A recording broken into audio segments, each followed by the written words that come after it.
Hello, my friend.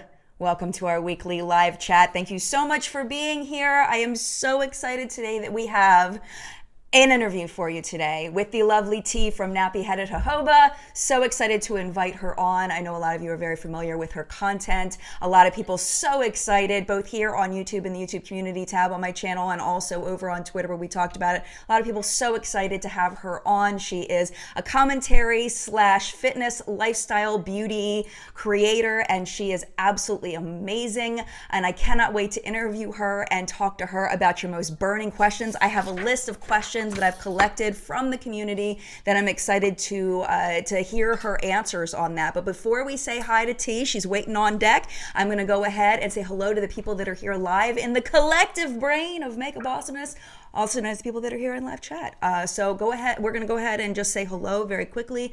Good afternoon, now, or evening, is it afternoon or evening? Debbie Green, good to see you here. And we are very, very sad to hear about the loss of Kobe Bryant. I unfortunately had to just tell T before she came on, she's been very busy today and did see the news.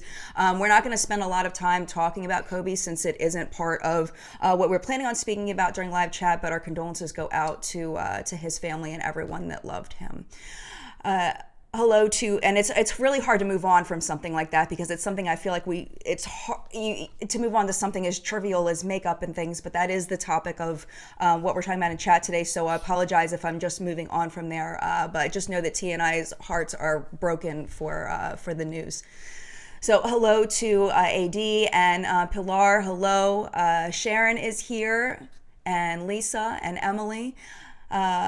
Debbie says, everyone don't forget to like and share today's live chat. Thank you so much for the reminder, Debbie. Shannon, hello to you, and Sarah and Carolina and Hannah and Alicia. Good evening to you.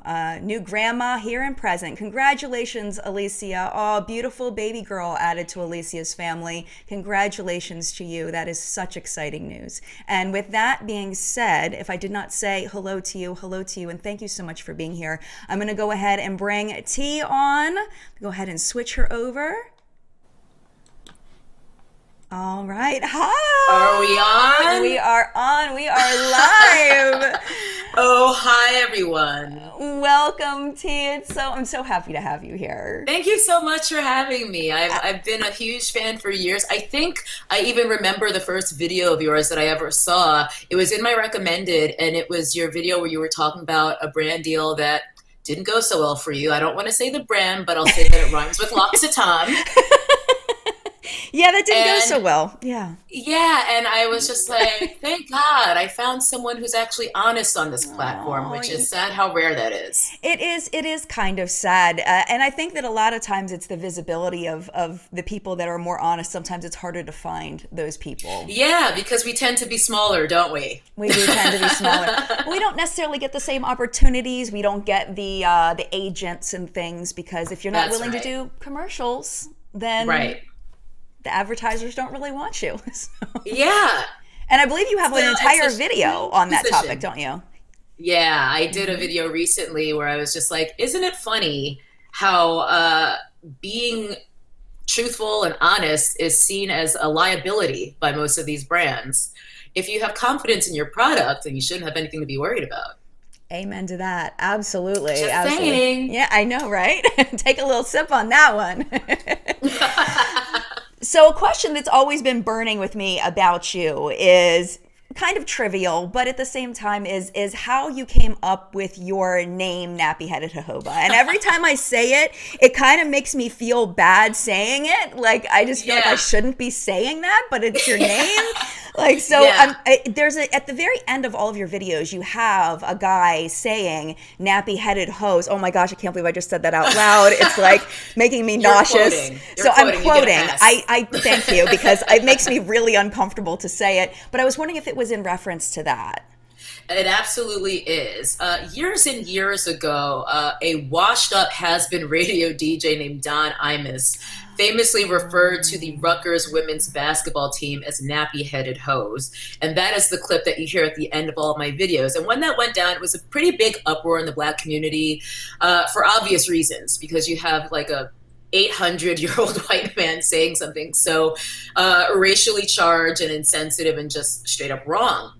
Right. But the thing to me was, I wasn't offended per se. I know that he shouldn't have said that, but you have to consider the source when things like that happen. I was just like, why are you letting this man upset you? He's so irrelevant. And I believe he was fired and yada, yada, yada, the usual.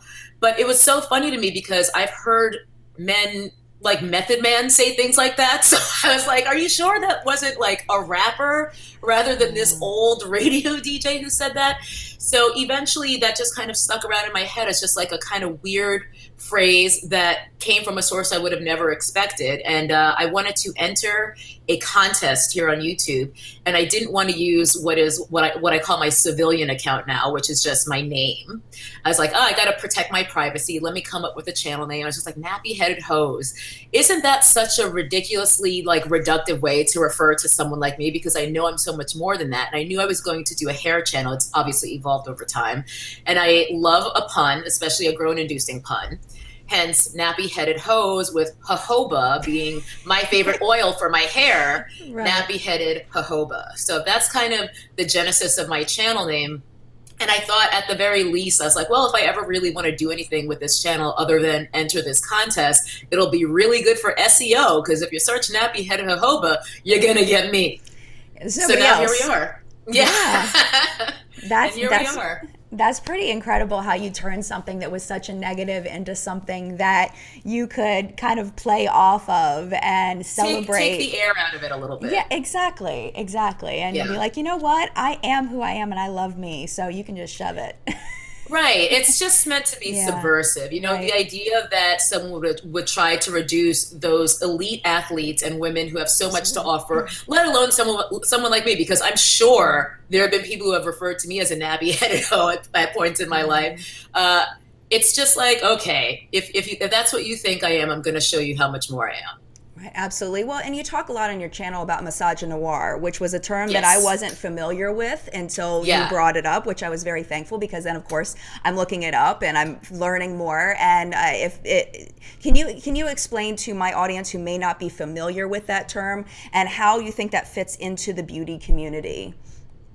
Well, misogyny is, of course, hatred and subjugation directed at women as a whole. Misogynoir specifically refers to the subjugation and just hatred directed at Black women in particular, because it is different. It has its own sets of issues that come with that, often, again, from within our own community. You know, I was jokingly referring to Method Man a moment ago, possibly being like the type of person who would say things like nappy-headed hose. I mean, he's not the only one. There are plenty of men and even Black women in the Black community who direct a lot of their ire toward other Black women. So we're getting it from all sides. We're getting it from people who are outside of our community and within it. And I really, now that I've kind of pivoted what my channel focus is, I really want to uplift Black women and try to at least shine a light on these things that are happening, because I don't feel like they're spoken about all that often. Absolutely. And one thing I really appreciate about you and your channel is you don't seem to be afraid to voice your opinion. You say, this is the way what I believe in my heart, and if it's okay if you don't agree with me, but this is what I feel, and I'm not going to be afraid to share my feelings. That's one thing I've always really admired about you and your channel. Well, thank you. I do definitely welcome dissent on my channel as long as it's presented respectfully. If someone starts getting nasty, because it doesn't even have to be nasty directed at me. If I see people arguing, like infighting in the comments, and someone's being nasty to other people, calling them out their name, you gotta go. Right, absolutely. It's one thing to have a discussion. It's another thing to just be offensive and disrespectful.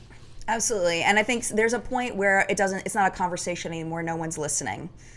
Right. So. And you can't really reason with people who are unreasonable. That's true. And some people, they don't really want to have a conversation. They just want to convince you that their opinion is right, and it's not really about listening at all. Right. They just want to be right, regardless of whether they even have a sound argument a lot of the time. Right. And it's just the defense. Mm-hmm. So absolutely. I think there's a lot of, particularly in this age of social media and people having these platforms where everyone feels like they have a platform to some extent. A lot of people just, there's almost this narcissism and self-righteousness about I'm so good because I champion this point of view. I'm so good because I'm against that point of view. Whereas they haven't necessarily even thought very long and hard about the issue at hand. They just have certain scripts that they like to launch into whenever they hear a certain triggering word. And then they're like, well, this is what I think about that. It's just like, but that actually has nothing to do with what we were talking about. Right, absolutely. And I think that some people know what the popular opinion is, so they'll just kind of spout what they've heard. Absolutely. I'm going to look it through the comments a little bit and see if anybody's adding on to our conversation, because I know that the community here is really excited to see you. The Eagles lover says hi. Oh, she's talking to me. That's Faith. Hey, Faith. Oh, nice. She says, I watch you on and off and will definitely be seeking you out more. Well, thank you so much. I appreciate that. She's saying, that was nice. She said that to me. I thought she was talking to you. Sarah says, I just love T's content. She always speaks so eloquently and has super valid points. Love seeing you two together. Thank you, Sarah. And I'm just reading just to see if there's anything else. Okay. All right. Okay. The Minimalist Planner. What do you think of people silencing Black men and women and POC? That's a big conversation. That's I'm against it. Yes. Short answer. Well, I'm against it, of course. And I think that's one reason I'm so grateful to have a platform like YouTube. I'm pretty vocal about my issues with the platform. And in fact, I think YouTube in many ways tries to silence Black women and Black men and people of color. I've talked about this at length in many of my videos. But demonetizing and deleting videos isn't going to stop me, at least. And I think despite the myriad problems that have kind of grown out of the social media age, there's been a lot of good, and it's so much of that is people like me having platforms that we would have never been given. Yeah, that is that. So along those lines, about Black men in beauty, we don't really have, like, we've got some Black women in beauty that have become stars, Jackie Aina, Alyssa Ashley, Nima Tang, that have been kind of blown up, but we don't have a lot of Black men in beauty that have really gotten to those levels. Right. What do you think of the beauty community? Well, the question that someone had asked was, what do you think about how the beauty community should expand diversity, particularly Black men in makeup not being widely represented? Well, I think the gatekeepers, in many cases, I don't want to say in all, but in many cases, the gatekeepers of, how they want to approach inclusivity, they're very particular about it. It's like they have these certain quotas, and they certainly don't prioritize Black men in beauty at all. I know He Flawless, Malibu Dollface, they're both here on YouTube. And I've noticed that as the years have gone by, they've become less and less active, probably because they feel discouraged. They probably feel like they're not getting as much recognition and opportunities as white men in the beauty space, or even white passing men in the beauty space. It's difficult because we can try to create our own spaces, but there is a certain level of mainstream access that is needed to really help to change the way these dynamics are happening, and to actually get that visibility. Because it's one thing if you have your own channel and you have your ride or dies and they show up, but more people need to be seeing these men. They deserve to be seen just as much as Black women. They deserve to be seen just as much as trans women. They deserve to be seen just as much as other men and women of color. Like, everyone deserves to be seen. And I think about this often when people say inclusivity matters. That sounds kind of like a broad idea that doesn't mean anything. But when we actually think about the images that we were inundated with as children, and when you grow up in an environment where you don't see anyone who looks like you, who reflects you, how that affects you long term in terms of what you think you can be and what you think you can do. I often joke about the movie Black Panther and how it ended racism, but I don't think it can be understated how important it is for little Black boys and little Black girls to be able to look at a movie like that and see the heroes, and not just one Black character, but many, many Black characters, and in different complexions. Absolutely. All being the heroes in the movie. And I love that. And I feel like the same kind of thing needs to happen, and it needs to happen more often in every industry, in beauty, in gaming, Marvel Universe, DC Cinematic Universe, all of them.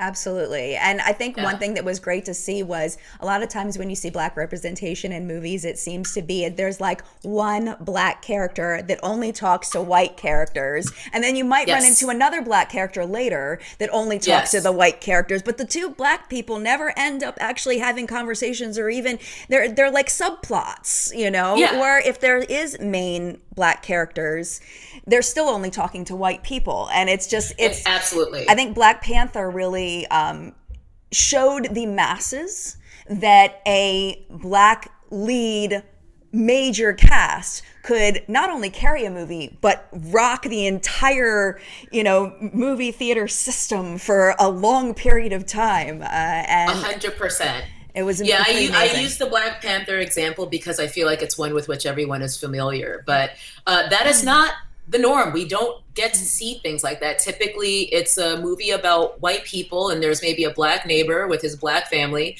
and apparently they're the only black people in the whole town.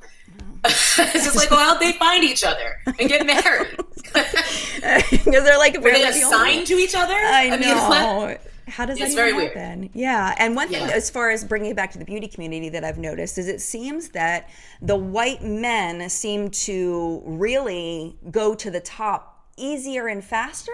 At least that's my perception, than anyone else. And mean, I when we don't know. I was just going to say, when we look at the top beauty YouTubers, two of them are white men. Right.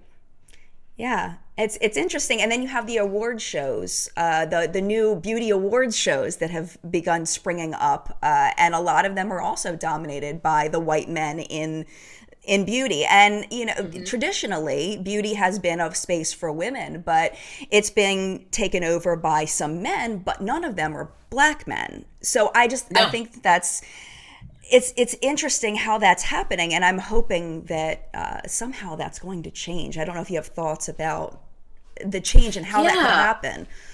Again, I don't know in terms of like a boots on the ground way how to change it. I feel like brands need to step it up and start bringing more black men to the forefront, black men in makeup. Because, we see Sir John all the time. He doesn't wear makeup. Well, he might wear like complexion products, but he's not doing like eye looks on himself or anything like that. But that's Beyonce's makeup artist. So that's the Beyonce effect. What about just YouTubers, Instagrammers who are black men in makeup? Where are they? Because they're out there. Why aren't brands doing deals with them? Why aren't they, featuring them? Right. Yeah, absolutely. I mean, one that stands out to me is Drench Cosmetics. The owner, Josh, is a black man. And then he hired on Neon MUA, who is also a black man. But I'm looking for where are the rest of them? Like, is it only the more. black man that's going to recognize the black men? Like, what is happening? Exactly. I've seen Makeup Geek has a profile, not profile, that's a terrible word to use in this situation, but has put to the forefront some black men on their Instagram and things like that. But I haven't seen a whole lot of other brands do that. Makeup Geek is the beginning of the progress that we need to see become much more widespread. Like, that's one brand doing it right. More brands need to do that. Absolutely, because there are so many talented men in makeup. Yeah. Byron Shears is another one that comes to my mind. He's absolutely amazing, incredibly talented, just the handsomest man. I mean, you just fall in love with his smile. If you don't know Byron Shears, highly recommend. He's fantastic, extremely talented.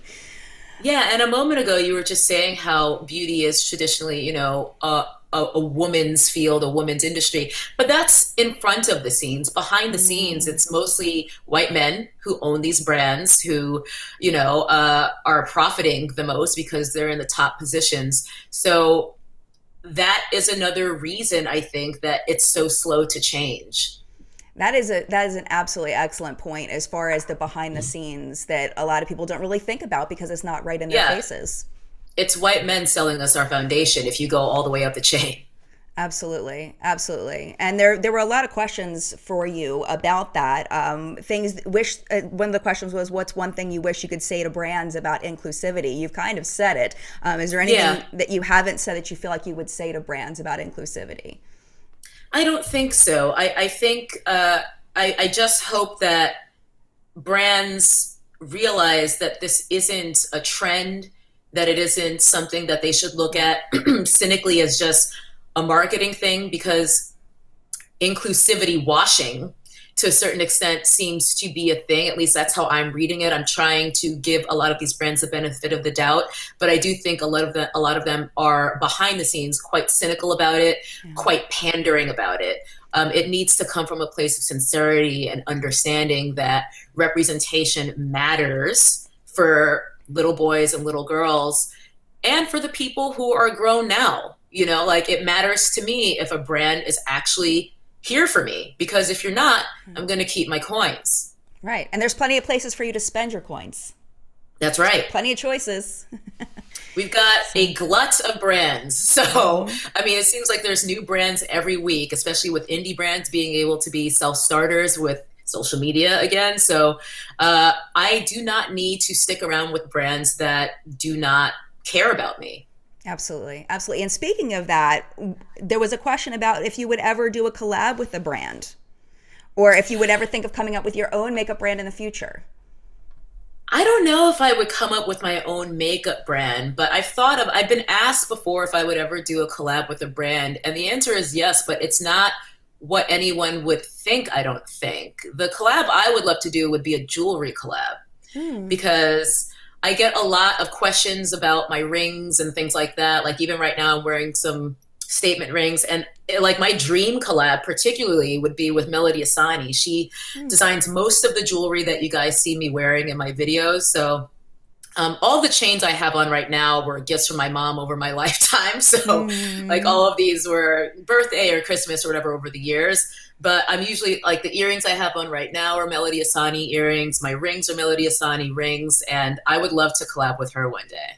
So put a little bug in her ear. Like, yeah. Does anyone know her? Amazing. Anybody that knows her, reach out, let her know, because I think it would be an amazing collab. It sounds fantastic. Yeah. But I feel like there's a lot of great makeup out there, and I know nothing about formulating, so I feel like I should stay in my lane. Jewelry, I feel like I can design. I even have, like, just as a hobby, my mom is very crafty, so I'm a little crafty too. Over the years, I've, like, designed a couple little things here and there. Oh, that's so cool. That's so cool. Yeah. I am not a design person. I'm like the anti. So I admire anyone that has that eye for those kinds of things. That's definitely not me.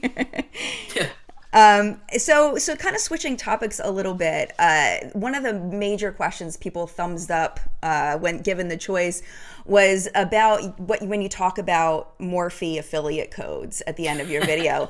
And if you've never seen the end of one of T's videos, the way she builds it in is very cute. It doesn't sound canned. It's always like, and I just want to tell you one more thing that's actually very important. And it's to never trust anyone with a Morphe code. Like, it's never sounds like it's just, I'm just going to say this because that's what I always say. But I know what I feel as far as the never trust anyone with a Morphe code, but I would love to know how you chose that as your kind of sign off and what the significance of that is to you.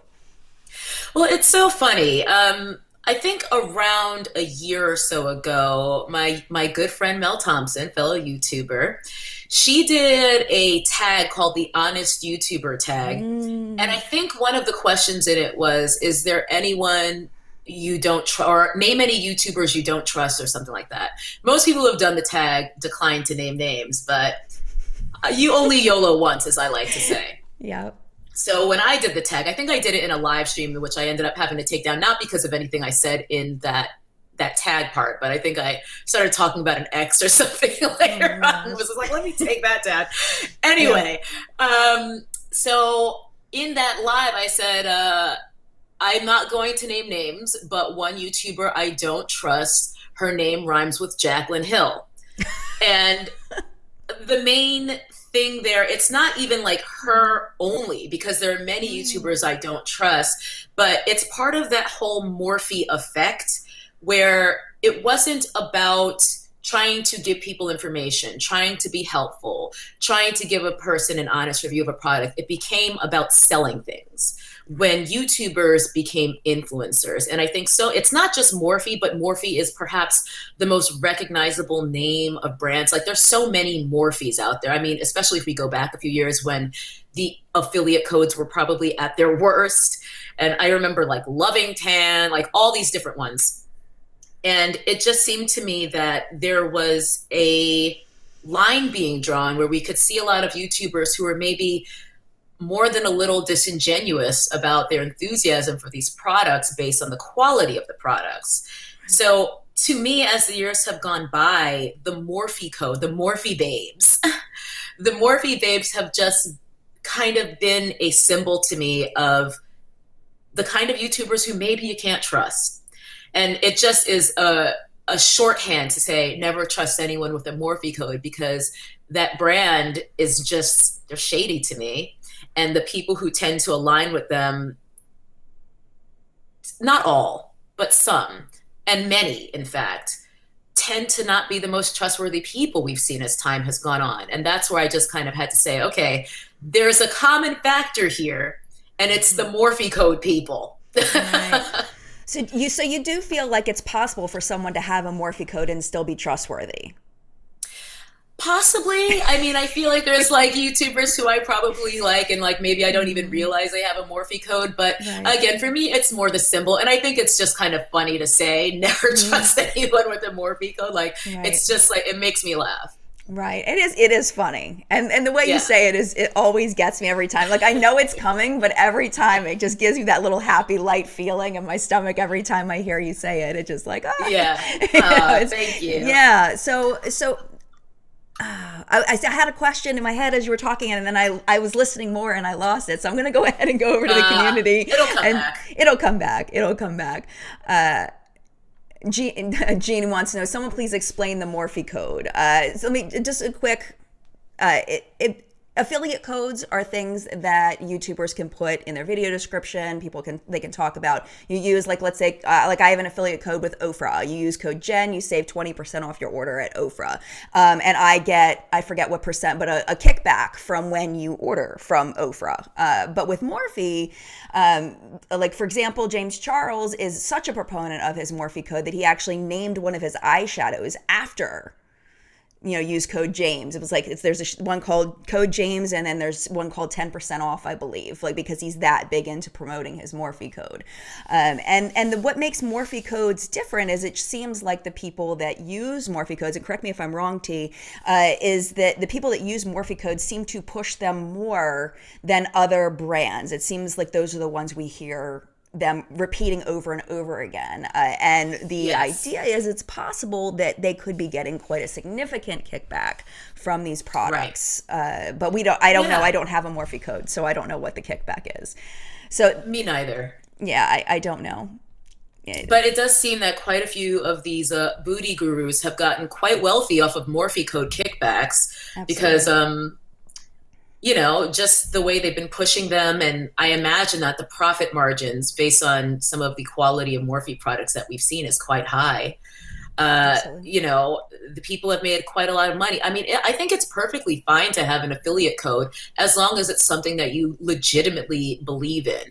I take issue when you pretend to be really enthusiastic about this product and you're never actually using it unless it's to try to get your audience to buy it. Absolutely. And Chris makes a really good point. She's in the chat. She says, people who have Morphe Codes tend to say the products are so great when in actuality, no, they're pretty subpar, because you're messing with someone's pocketbook. You're messing with someone's money. And I think that's where it crosses a line, is if you're promoting the purchase of something that you know is not very good in order to make yourself money and losing your audience money on things that they will genuinely most likely not enjoy.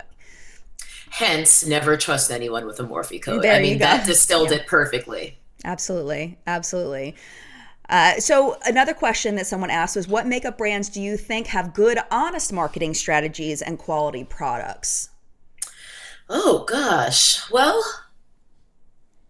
I feel like marketing is never fully honest. It's always going to be somewhat pie in the sky, right? But in terms of brands that I think actually deliver on the quality, I do really love the quality of Charlotte Tilbury. I use a lot of her complexion products. I use her Hollywood Flawless Filter almost every time I do my makeup. ColourPop, even I'm having a lot of mixed feelings about ColourPop lately, to be honest, just because of the fast. This is a phrase that's been going around a lot because I believe the founder of ColourPop used it his or herself. They refer to themselves as the fast fashion of makeup. And that is not something to be proud of. No. So I do applaud them for keeping their prices affordable while still maintaining the quality. It's sort of the anti-Morphe. Right. But I do take issue with this idea of almost creating disposable makeup. I really don't think it's a good thing to promote just constantly buying makeup every single week, every single month, whatever the case may be. I really love Melt. That's a brand that I think is always like 6 months ahead of what everyone else is going to be doing. I feel like they're very innovative, creative, unique. They know exactly who their customer is. And even when I don't particularly want one of their new releases, I always find it really interesting. So I love Melt. I feel like their quality is good. And I just support them. It's 2 women who own the brand, I believe. So I love that too. Who else? I'm a little bit on the spot here. I wish I'd had sorry. a list. Oh, no worries, no worries. But yeah, I mean, I can think of so many brands. I was just like, nope, don't mess with them, don't mess with them, don't mess with them. But I mean, unfortunately, it seems like the shady brands tend to outnumber the good ones. Yeah, and sometimes what I'm finding is that there's things that I really like about a brand, and then things that I really don't like about a brand, and it's hard to find one that you like everything about the brand, because there's always something going on that you don't like for the most part. I like those brands you mentioned too, though. Yeah, I really also have been enjoying Danessa Myricks. That's another indie brand. She's a makeup artist, Black woman. Her work on skin is unlike anything you've seen before. Definitely check her out on Instagram. Again, her name is Danessa Myricks. I have finally started to dibble dabble in her products. I've got some of her cream eyeshadows, a few of her complexion products, and it's incredible. I love to see a self-starter growing and succeeding. And just one more indie brand that I love is Linda Hallberg. She's amazing. Really, again, super curated, focused brand. And another brand where I'm always on the lookout to see what their next release is going to be, because they're thoughtful about it. They're not overloading the market.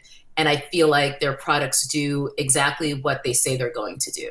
Absolutely. And it seems like it comes from a very professional standpoint, specifically with Linda Hallberg, that they are creating products that makeup artists would want to use, but for the masses. And they have that mindset, that makeup artist mindset, but they're not difficult to use. Exactly. I think it was Angelica Nyqvist who is in Sweden, and Linda Hallberg is Swedish and also based in Sweden. And she said that Linda is a huge deal there. She's basically their Pat McGrath. So I can totally see why she's such a visionary and why her products, I think, are honestly able to cross over, not just from being for makeup artists, but for makeup enthusiasts. I think it really toes that line perfectly. Absolutely. Absolutely. Totally agree. Now it's like I want to go in and buy some more. Because I do have a few things, but I don't have a whole lot from them. But I've heard such wonderful things about that brand. Yeah, I don't have a ton either. I have her Infinity palette, the deep one, which again, thinking about people with deeper complexions, she came out with her Infinity palette, and then she also made a deep one for people like me to use. And then I have a couple of her crayons and some of her limited edition palettes, which are incredible. Like her Metallic Mysteries palette is so pretty. Oh, okay. All right. Now you tell me it's limited edition. It's like, no, I probably missed it. Yeah, I don't know. They might have a few left. It's worth a look. I'll have to go look and see. Because people are telling me to try her puff. She has a poof puff thing. I have her puff. What do you think of it? I like it, but I haven't used it the way everyone's using the new Tati one. I haven't ever used it with a liquid product. I've always just used it to tap powder under my eyes or, in my T-zone. And I think it's got a great size and shape for that, at least relative to my face. Like if your face is bigger or smaller, your mileage may vary. But it's a great puff. I mean, I like it way more than the circular ones. Okay, nice. Yeah, I'm in the process of trying a bunch of different puffs, so it's good to hear your expert opinion on that, because I have never tried that one, so that's so awesome. Yeah, it's a good one. Very soft and velvety. Yes, nice. Okay, so another switch of topic. People really were curious about your opinion on YouTube drama, and if you feel that YouTube drama, I guess we're kind of transitioning because Tati was involved in some drama, so maybe that's our segue. Do you feel that the YouTube drama that comes out, especially in the beauty community, is orchestrated in any way, or is it just people kind of getting in these tiffs publicly? That's just what happens with people. What do you think? I think both things are true. I have speculated slash putting on my tinfoil hat, conspiracy theorized that Dramageddon 2.0, as it was called last year, with Jeffree Star and Tati and James Charles, was at the very least facilitated by Jeffree Star. I can't prove it, and I never will be able to, but I surmise that he set that into motion because he stood to gain from it, and he did. In terms of some of the smaller tips and things that happen, I'm usually out of the loop. Half the time, I don't even know who the hell these people are because at this point, I feel like my personal YouTube feed is so curated. I often don't know who the troublemakers are because that's the way I've arranged my life. Gotcha. But yeah, I definitely think that many of these YouTubers stay in mess so that they can stay relevant, so that they can keep the drama channels talking about them and keep that ecosystem going. You know, it's its own little self-fulfilling, perpetual motion machine in many ways. And I'm not falling for it. I mean, we know by now that most reality shows are scripted too, and I feel like this is the bargain basement version of that. So I don't want to, dig too deep into it, but you were saying about how you feel Jeffree Star, that he stood to gain from that conflict between Tati and James. Do you want to talk a little bit more about your feelings about that? Well, yes, I think I don't know exactly what their subscriber counts were, in terms of relative to each other a couple years ago, because I've unfollowed Jeffree Star as soon as I found out who he was. And his past / present, in my opinion. Right. In any event, I do know that James Charles had a rather meteoric rise. He gained subscribers at an insane rate and ultimately eclipsed Jeffree Star as being sort of the face of beauty YouTube. And I don't think Jeffree Star liked that very much. So I believe that he probably used his relationships to try to take that kid down a peg or two, which, I mean, again, I can't prove it. This is all alleged / tinfoil hat theorizing. Right. But it seems to me, because before James Charles was able to rebound and gain back all the subscribers he lost and then some, the top 2 beauty YouTubers for, a couple weeks or whatever were Tati and Jeffree Star. Right. I think to a certain extent, Jeffree and perhaps Tati as well, who knows, maybe they didn't like that this young kid took the top spot. I don't know. Yeah, I mean, having met Tati a couple of times and having had a very positive interaction with her, I don't know her very well. And kind of getting a little bit of behind the scenes emotion from her during all of that was not a fun experience for her. It was absolutely awful for her. So I would be surprised if she in any way planned anything with Jeffree. And I haven't had any personal interactions with Jeffree other than a few public tweets back and forth where I have asked him a question and he has responded publicly regarding a makeup product or something that was going on. But that would surprise me on Tati's end. I just wanted to kind of throw that in there. But I mean, all of this, like you said, is very tinfoil hat. It's like we don't know. Exactly. And we never will. But what I really think, like in my gut, is most likely that Jeffree possibly manipulated Tati to make that bi sister video, because I think that he was just very calculating and kind of saw that the fallout from that would still benefit him. Yeah, and just a theory. And this is why I was really excited to have you on, because whether I agree with all of your opinions or not, it's always interesting to hear your perspective on things, because you always get me to think in a different direction. So, it's really interesting to hear your perspective on that. Ultimately, it doesn't really matter. They're all three, doing quite well. Absolutely. They all have more subscribers now than they did prior to that. So they all won in the end. Right. And now we're seeing, that people that have had drama, the Laura and the Manny drama and the Gabriel and the Nikita drama, all of them, their channels are now doing, I don't think they really ever did horribly past the first couple of months after that happened. I mean, they're all doing very well. I mean, I've seen Manny has been, you know, he was on Larry King Live, and he was on a Disney Channel thing, and he's had all these guest people on his, he had Kesha on his channel. I mean, he's doing very, very well as far, I mean, I think his management team is doing very, very well. A lot of it, you know, I would imagine they're hooking up a lot of these things for him.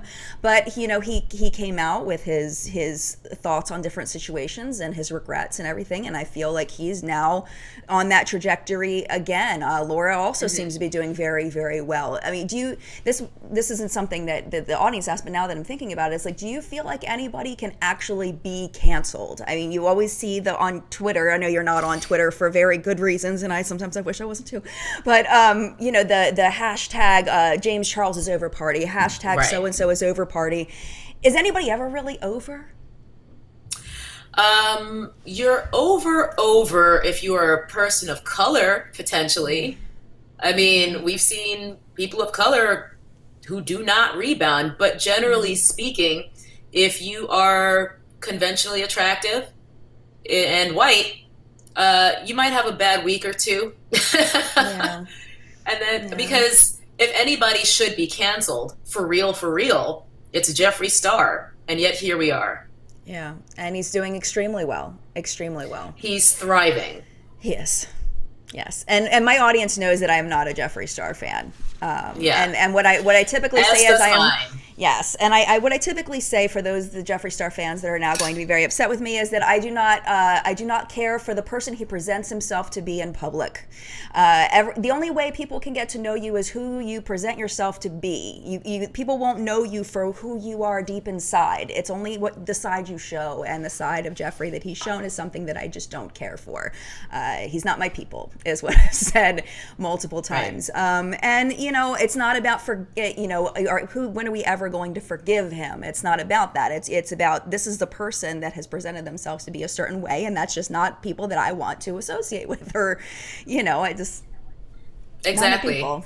And just as a Black woman, I am not required to forgive him ever. Absolutely. And I'm a big believer in you attract what you are, and based on the behavior of his audience and the way that they go after people who don't agree with him being who he is, which has been documented. There's videos of all these things. Right. The way that they respond to anyone who refuses to forgive him for that, that says more about him than it does about me. Because again, you attract what you are. Interesting. That's an interesting perspective as well. I mean, I think that you can only control your fan base so much, but at the same time, if you are very, you know, you've seen the things that your fan base does, and you don't agree with it. And they do what he does, which is bully people. Right. And that's up to very recent. This isn't old things. This is up to within the last year of some horrible things that he's done. And as far as the way that he talks to people on, even just on Twitter, you know. His fans, yeah. And people are absolutely devastated because they're a Jeffree Star fan. And now their only interaction they've ever had with him is Jeffree calling them a name or insulting them. Him being nasty. Right, and begging him to forgive them. I'll buy 10 of your palettes, please unblock me. Like, if this is the kind of environment you're creating, that says everything I need to know about you. Right, absolutely. And people have a right to feel, like you were saying, you do not need to forgive him. And people have a right to have their own individual opinions. And Tia and I believe that very strongly. So if you have a different opinion than we do, that is on you. That is all your life. Right. And we have our own opinions, and it's okay. It's okay. I can just feel them all coming. You know, that we just sat here and just trashed Jeffree Star for an entire hour, and you know, the exaggerations.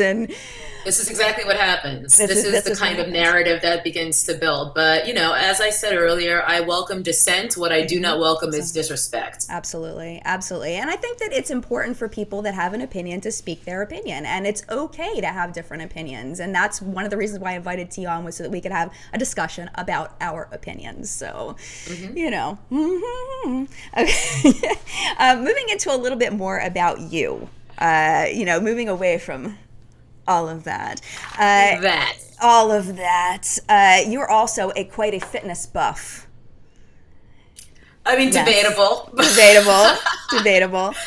Fitness is a big part of my life, yes. So there were some questions about your health and fitness journey and what you felt has helped you the most. You've done intermittent fasting, you've done other things. What are some things that have really helped you on your health and fitness journey that you feel like you would want to share with people who also want to take a health and fitness journey?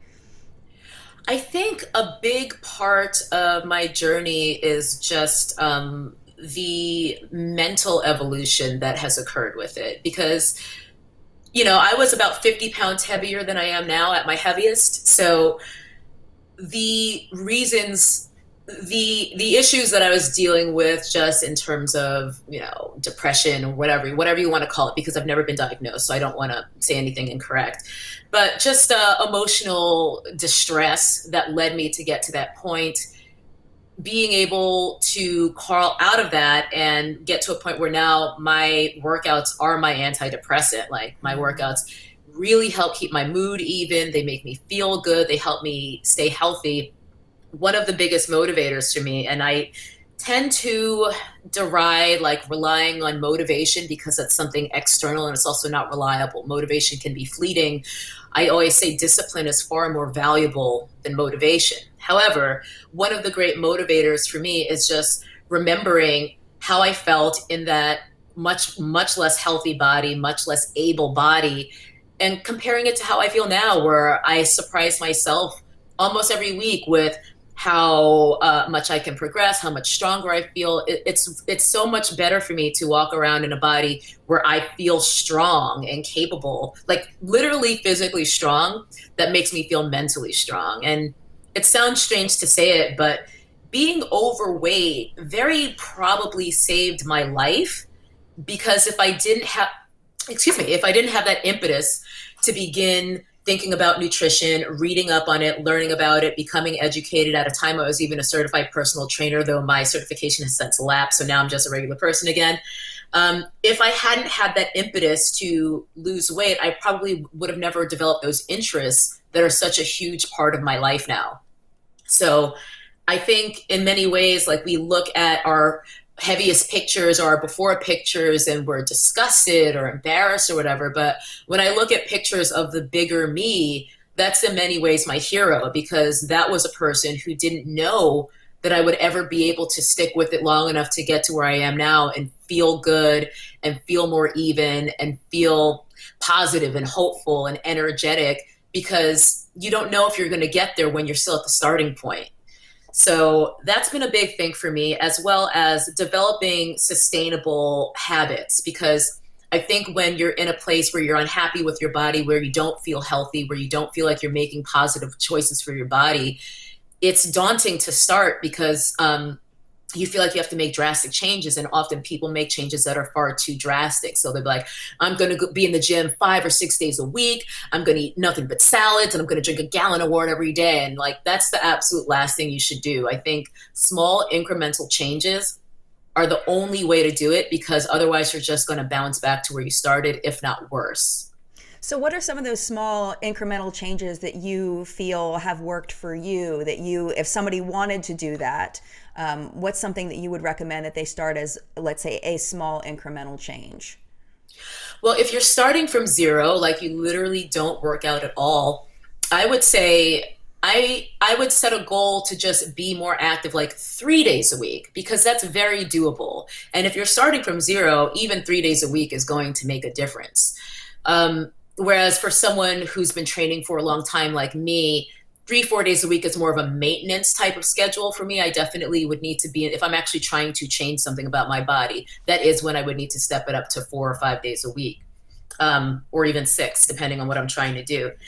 Other things like reducing, not eliminating, but reducing the amount of sugar and treats and things that you eat, and focusing more on foods that promote health. So don't think of it as like, oh, I'm not going to eat any carbs. Think of it as, I'm going to focus on eating mostly foods that are super nourishing to my body and make me feel good. I'm still going to have a piece of cake now and then if I want it, because you only YOLO once. You got to have that cake. Right. But to make these really drastic, like cold turkey, where you're literally eating cold turkey and broccoli, that's no way to live sustainably. Right. And for me, intermittent fasting, I mean, I've been doing that. It'll be 2 years in a couple of months, but that's sustainable for me because I find that it's helped my productivity. Um, During the day when I'm fasting, I am able to focus on work because I'm not thinking about food. And it really helped me create a disconnect of being so food focused, where now I'm much more focused on the things that I need to do throughout the day. And then when it is time for me to eat, I eat what I feel like I want to eat. And it's not a big deal. There's not feelings of like guilt or like, oh, I shouldn't have had that. Like if I want to have a burger, I'm going to have that. If I want to have a salad because my body is telling me, hey, you kind of need some vegetables today, that's what I'm going to have. Right. And focusing on what you can have versus what you can't have. Yeah. Yeah. Like... There's no, like the whole like phrase like clean eating, that's the phrase I've really tried to get away from. Or even cheat days, I don't like to use that language anymore with myself because I don't want to feel like I'm ever cheating just because I have a piece of pizza. Like, no, that's just part of my life. That's what I wanted to have today. Right. And I don't like to think of foods as being clean versus dirty. It's just some things are going to definitely nourish my body more. I'll probably feel less bloated. I'll probably have a better training session tomorrow. Right. But you know what? I'm not really going to worry about that too much. Today I'm going to have the pizza. Right. And it's almost like affirmations in the mirror. You know, if you look in the mirror and you say, I'm ugly, this is what's wrong with me, this is what's wrong with me. Or if you're saying this is a cheat meal, I'm breaking the rules, I'm doing something bad. You know, when you say those negative things to yourself, then it makes you feel awful inside. But if you turn it into, I wanted a piece of cake and I ate a piece of cake and I enjoyed it. And then now and tomorrow I'm going to make sure. And now life goes on. Life goes on. And I'm going to do that every once in a while because, like you said, YOLO, you know, you have to find what brings you joy in life. And it's finding that balance of making sure that 80-90% of the time you're doing, you know, the things that are best for you as a human being. Mm-hmm. And then, you know, sometimes what's best for you as a human being is to have that piece of cake. You know? Absolutely. And when you treat it as verboten, if it's forbidden, then you're more likely, if you're someone like me who I say always struggles with binge eating. I don't really deal with it nearly as much now, but binge eating was a big part of how I got to be almost 200 pounds in the first place. I think that taking the pressure out of it, if I do have something like pizza or a cake or whatever, is what allows me to not binge. Because if I feel like, I'm not supposed to have this, no, I'll get back on track tomorrow. So let me just eat this entire box of cupcakes or whatever. Right. Like that's the thinking, because you're like, this is my last chance because I'm going to be so good after this. And it's just this weird cycle. Whereas if I'm like, no, I wanted this today and I had it and it was good, I'm probably not going to want that again tomorrow. But if I want one maybe a couple days from then, that's fine. Right, exactly. And I just want to say very quickly to the people that are going to come after this is T and I's experiences. These are our opinions. We are not nutritionists. If you really want to go on a nutrition journey, you should speak to your doctor. You should speak to nutritionists. This is just our experiences and our opinions. I just wanted to put that out there because you know everybody's body is different. Everybody's body reacts differently to different foods and different patterns, and you have to do what's best for you. We're just having a conversation, the two of us, about our own thoughts. So I just want to make sure I put that out there. So, absolutely. Yes. And, you know, I think it's important to talk about these things, even not just as professionals, because it can be so comforting to hear other people struggling with the same thing. Like even the language of binge eating was not something that, I don't know if it was that I didn't know to call what I used to do and still sometimes struggle with the temptation to, or if it was just that I was ashamed to even call it that, because we always hear about things like anorexia and bulimia as being the most discussed eating disorders. But in my opinion, they're not necessarily the most common. I think far more people struggle with binge eating than ever. And we even see it glorified in like 10,000 calorie challenge videos and things like that here on YouTube. Epic cheat day video. Like, I feel like those videos are actually pretty irresponsible because I know I've been like triggered watching videos like that because there really isn't any reason for anyone to be just eating 10,000 calories in a day. There's people starving. Right, right. And you have to, number one, you're the only one that is living in your body, and you have to do Hmm. what is best for your body. And I would imagine, I'm not a doctor, but I would imagine the 10,000 calories probably isn't the best thing for anybody's body. That's my guess, my thoughts. So taking care of Yeah. yourself is number one, because if you don't take care of yourself, no one else is going to take care of it. You know, you have to Right. take care of you. Yeah, absolutely. I think I just do my best to focus on making positive choices for my body because one thing I say a lot is that your overall health and fitness and nutrition and all that, it is a million little decisions that add up to one big decision. So in Absolutely. all those moments when you're trying to think like, ooh, like, should I have another piece of cake? It's just like, is that really going to make me feel better? Is Right. that really what I want? Like, why do I want? Because that first one was pretty good. I'm not hungry. You're not Right. hungry for cake. Right. So it's really just about thinking about like, what is the most positive choice that I can make for myself right now? Because there is the mental positivity aspect because it's like nice to have that kind of thing. You know, you're sitting with your family or your friends, it's someone's birthday. It's nice to have that. But sometimes the more positive choice to eat is to eat something that's like food, you know, rather than Right. treat food. Absolutely, Yeah. absolutely. And I actually even took out the word treat out of my, tried to take that out and just, try Oh to be like, yeah. because it's something that I want to enjoy in that moment. And, Hmm. tomorrow I won't enjoy Yeah. that, but right now I would like to enjoy that. Yeah. So, I mean, it's like, it makes me feel like maybe I'm doing something bad by having a treat, maybe I'm doing something Oh, bad. see, to me, like So, treat is a positive. Maybe because yes. like I shouldn't even keep saying treat because I think my dog's gonna get excited. But like I don't know, the word treat for me has a positive connotation, so I like to use it. Yeah. Gotcha. Yeah, and I think that's, again, it has to do with your own personal vocabulary, your own mental associations with certain things, and Yeah. everybody is going to be different. Everybody's going to be different. Absolutely. Just we are almost out of time, and I just have a couple more questions for you that I thought I Okay. really wanted to hear from you. Is someone asked what inspires you, and I thought that was such a beautiful question. So, what inspires you? I am very inspired by so many different things. It kind of depends on inspired in what way, whether it's inspired, professionally or what have you. But I'm inspired by people who are never afraid to have to kind of be off the beaten path. I know that I sometimes march to the beat of my own drum as well, and that can be scary. And I think people think that courage and bravery means not being afraid, but to me, it means being afraid and doing it anyway. Right. So when I see people who are willing to try things that may or may not work, that really inspires me because I think so many of us make so many of our decisions, big or small, from a place of fear.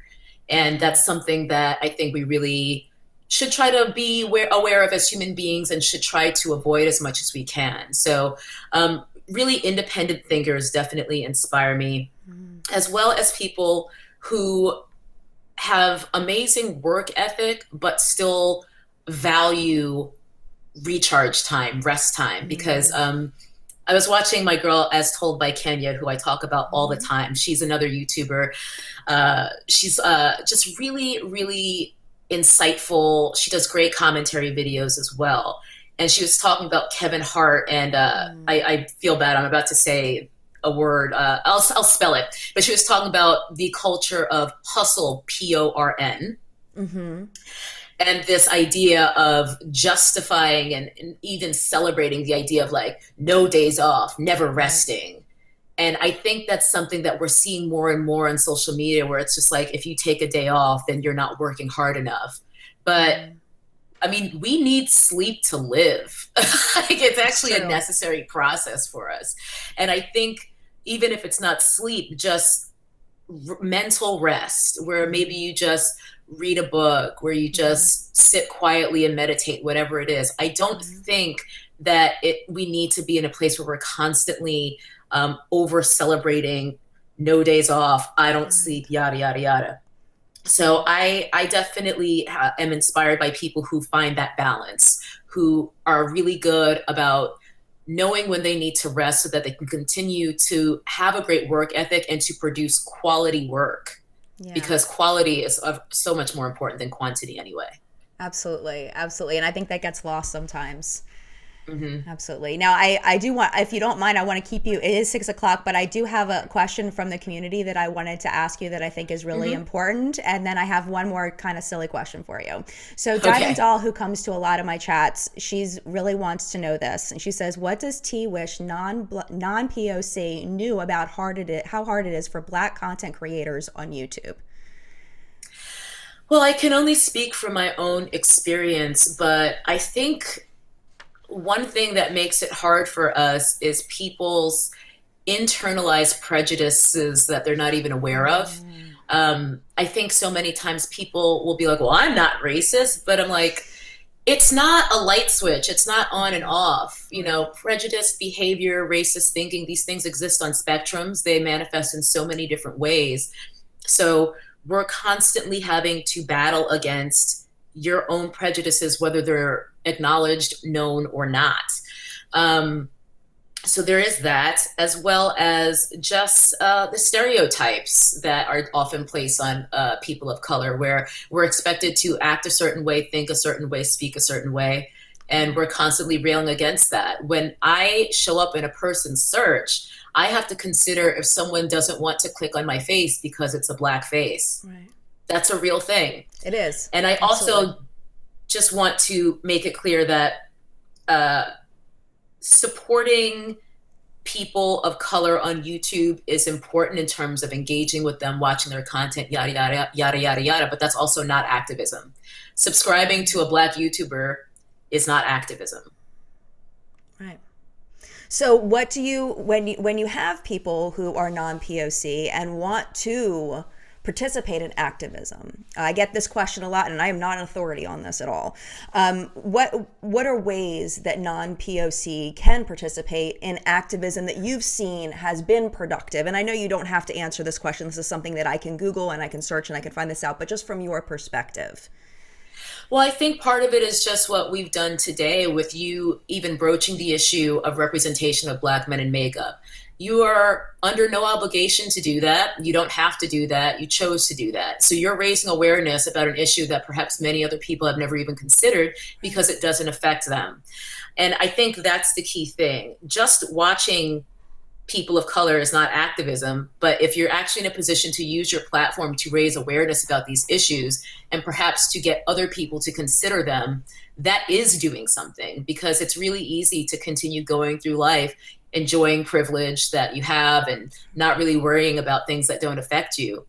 But if you can do something about it, and maybe I'm very much on an each one teach one type of mantra with my channel, because I don't got all the answers by any means, but if sharing my perspective can maybe help another person understand my perspective a bit more in a way that they might not have ever considered otherwise, then I feel like at least maybe I'm doing something. Just try to get everyone to open their hearts a little bit more, one video at a time. And I think you absolutely are doing that. You absolutely are, 100%. I'm trying. No doubt in my mind. No doubt in my mind. Absolutely. I have one more final question for you. Are you ever going to make Never Trust Anyone with a Morphe Code merch? 100%. Yes! Yes! Yes! Yeah. Yes. The only reason it hasn't happened already is I did merch once, but it was just a limited run thing for another random non sequitur I said in my video where people were like, you got to put that on a shirt.